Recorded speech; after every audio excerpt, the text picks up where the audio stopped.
the Australian Prime Minister completely falling for the game that China is playing.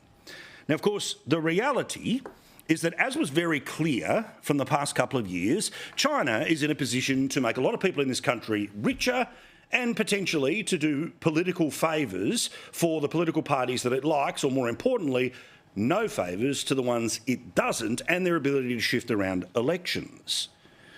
Now, of course, we know that everything's awesome now because the Chinese government got what it wanted, which was a change in government from the one that was willing to stand up to China to the one that's now willing to fall over themselves to run up to them at international meetings to have photos because it plays oh so well back at home.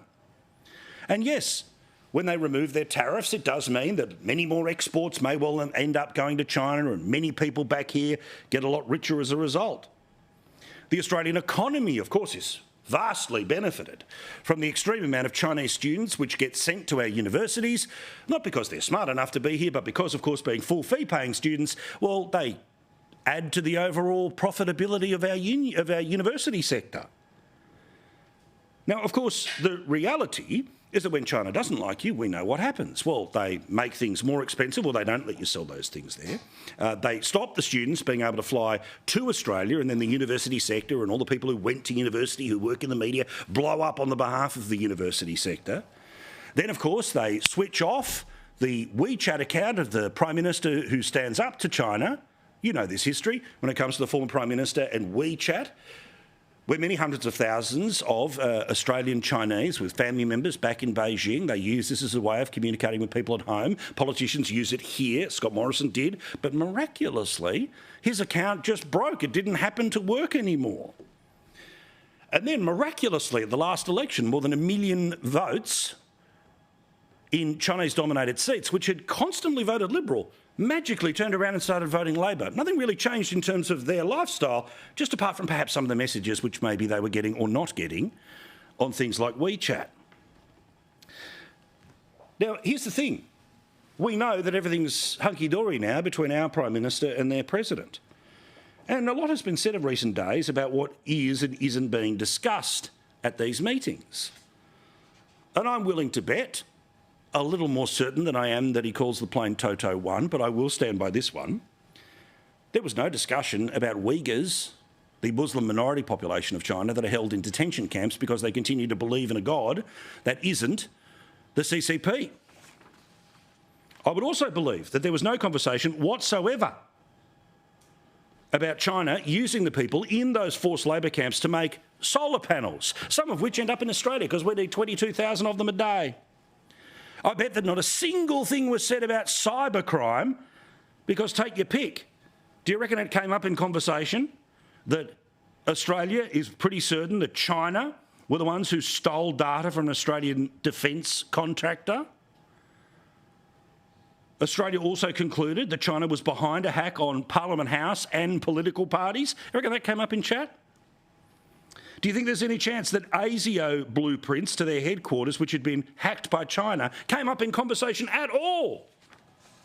Or what about most recently, the ASIO Director General, who told the Favours Intelligence Summit, which is us and multiple other countries trying to do our bit against China, that there are Chinese spies in Australia, one of which has recently been removed? Do you think any of that got mentioned in the meeting in Bali, where half of the time was taken up by the translators and they spoke for about 15 minutes each? Do you reckon any of that got spoken about when he went to Beijing and, let's be honest, was fourth billing on meetings that also involved the Vice President of South Africa, Serbia, Cuba, and also throw in little old Australia? No, of course not. And we obviously know that there's no way that leader-to-leader conversations took place after the Chinese injured a member of the Australian Navy who were trying to remove a fishing net from the propeller of HMAS Toowoomba. They were not in Chinese waters, they were in Japanese waters, but the Chinese decided to fire some sonar equipment and ended up injuring one of our very own members of the Defence Force. Now, we know this never got mentioned. And as we showed you last night, the Prime Minister says, well, you know, our teams kind of talked to their team. You're copping a fair bit of flack over it, accusations you didn't raise it with the Chinese leadership in San Francisco. Can you clear that up? Well, we've raised it very clearly through all of the normal channels. But I can assure you that we raised these issues in the appropriate way. Yeah, look, we wrote on a message and we sort of sent it kind of in the way of China, and fingers crossed the carrier pigeon ran out of puff halfway across the ocean. This was not mentioned from leader to leader. There's no evidence that that's the case. And after yesterday's efforts at trying to say nothing about saying something about saying nothing, the Prime Minister, of course, appeared nowhere today. Oh, he's given a speech tonight where he's going back to the break glass in case of emergency, blame Dutton, have a crack at Peter Dutton. When we have the highlights, we'll show it to you. Do you reckon this will come up in conversation? Of course not. As for Peter Dutton himself, well, he can see the obvious here, which is you've got a Prime Minister who's sidling up to all the benefits of, frankly, not annoying China and not standing up for Australia, its values, or our Defence Force. The PM gets tricky with his words. I think the test here is whether he can just be upfront and honest and open. Did he say, you know, these words to President Xi, or if not, if he didn't, then apologise. Just admit you've made a mistake, but be honest. And you know how often I talk about lefties and the Jedi mind trick, the famous scene when Obi-Wan Kenobi in A New Hope says to the stormtroopers that are looking for R2-D2 and C-3PO, these are not the droids you're looking for. And the weak-minded stormtrooper says, these are not the droids we're looking for. Or the Men in Black film where they flash that little thing and you'll simply forget.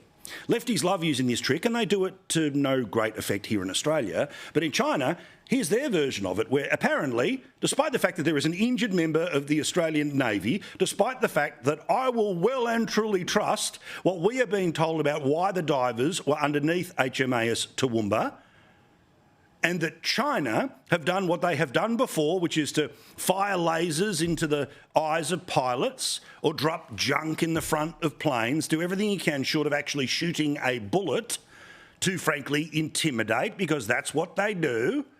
Instead, their version is, nothing happened.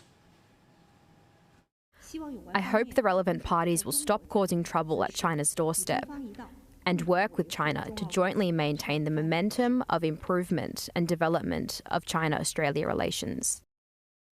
So you see, as always, and every single day, Australia is at a fork in the road. Let's imagine a beautiful country setting where you can choose one direction or go in the other way. And here's the Prime Minister's choice. You say nothing about the injuring of members of our own Defence Force. The Chinese reward you by saying that you're a beautiful boy and you have photo ops everywhere. No messages are sent to people to vote against you. You get lots of pats on the back from billionaires who make lots of money out of selling stuff into China. Or the other road, which is a little rockier, is that you defend your country and you push back on a bully. You call out China on what really matters. You think the Prime Minister even thought about taking the second road? Of course not. There's only upside on the one where you let China do whatever the hell you want and say, thank you so much. Can we have another photo? Meantime, the bully shuffles forward, shuffles forward, shuffles forward, shuffles forward. Oh, they've built islands that never existed before, and now they claim them to be their own territory. You can't sail anywhere near them, and if you do, we'll start shooting at you. Move forward, move forward. But the photo ops keep coming, the WeChat account stays open, the money keeps flowing, the students fill the universities. Just don't say anything about the not war yet.